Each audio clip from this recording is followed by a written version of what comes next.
Hello again, I'm Doc Palmer. I'm the author of McGraw-Hill's best-selling reliability book, the Maintenance Planning and Scheduling Handbook. And I would like to let you know, because the fundamental concepts of planning and scheduling are so unusual, most companies miss them. That means you have a competitive edge. We simply have to run planning as a Deming cycle, admitting we're not perfect, and fully load schedules to defeat Parkinson's law. Parkinson's law is the amount of work assigned expands to fill the amount of time available. If we don't get that purpose right, we can't get planning and scheduling right. Planning and scheduling to a large degree is the productivity piece of maintenance. If we can't do extra proactive work, we can't get ahead of the reactive work. But our hands are full of reactive work. So the management question is, or should be, how can we do extra proactive work when our hands are full of reactive work? So I want to give you some examples of that. The plant I worked at Florida with a small mechanical group, we went from completing 150 work orders a month. We suddenly popped up to over 250 work orders a month. In 6 weeks, we ran out of backlog. Doesn't mean we're overstaffed. Means we're not very good at generating proactive work. Operators won't tell us about those little things because we're not going to fix them anyways. And it frustrates operators to tell us about little things if we're not going to do it, and that work dies in the backlog. Also, the operators are trying to help us. They know we have our hands full of reactive maintenance. We're a good plant. We're keeping up with the reactive maintenance. We're fixing things right away as soon as they tell us about something that broke. But we don't want to do that. Maintenance is keeping things from breaking. We want operators to tell us about all those little things, and we want to fix the little things so the big things don't happen. That's what maintenance is. So at my plant, we ran out of backlog. It allowed us to start doing more proactive work and encouraging operators to tell us about the proactive work.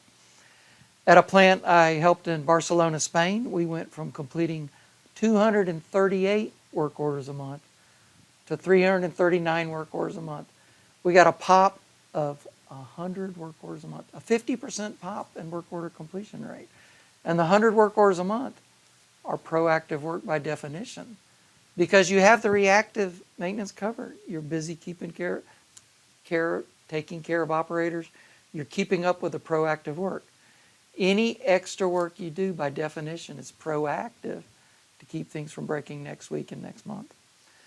At a plant I worked in Asia, a liquefied natural gas, LNG plant, we went from completing 135 work orders a week to 203 work orders a week, a 50% pop.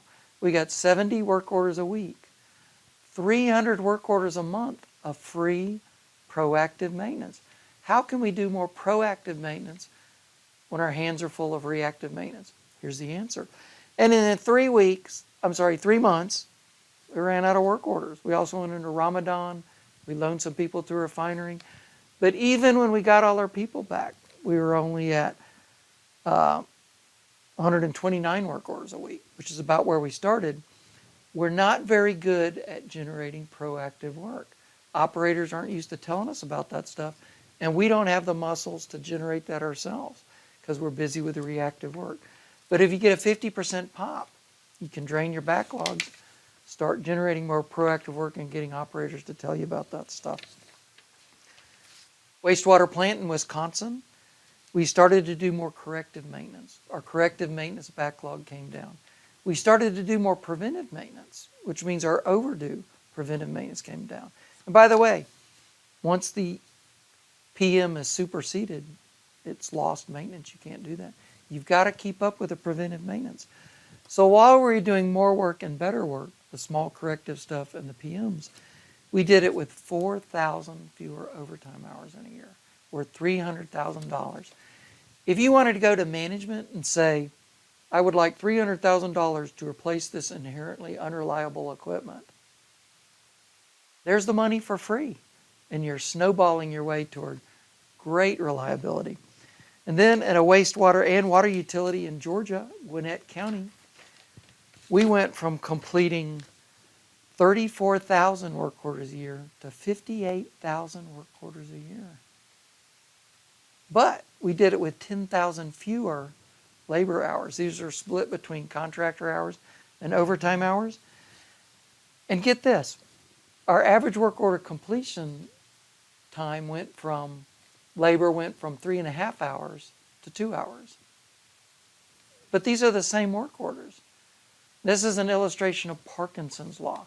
When you don't give people enough work, the work you do give them will take all their time, and they'll be busy, you won't even notice. But when you start fully loading schedules, our average work order time went down to 2 hours. And actually, Gwinnett County was featured on the cover of August 2019 Plant Services magazine. Huge productivity increase leading to greater reliability. And then I guess my finest moment was I did a one-day workshop after a maintenance conference in Brazil on planning and scheduling. And this manufacturing site went back to their facility and sent me a chart showing me that they went from 3,000 work orders to 5,000 work orders to 8,000 work orders a month. Huge manufacturing facility. And I think they went from 3,000 to 5,000 when they got more serious about maintenance, maybe more supervisors out in the field. Their natural level should have been 5,000 work orders a month. But when they popped up to 8,000, they got a 60% increase in work order completion rate, which was what I expected. The tagline on the planning and scheduling handbook is increase your workforce without hiring. I got that from my plant manager. I told Bill what we had done, why we drained our backlog. He said, "Oh, you're increasing my workforce without hiring." So I put that as the tagline in my book. Anyways, you've got to understand that purpose. If you don't see an immediately pop in work order completion rate, you're doing planning and scheduling wrong. So thanks for letting me share my thoughts.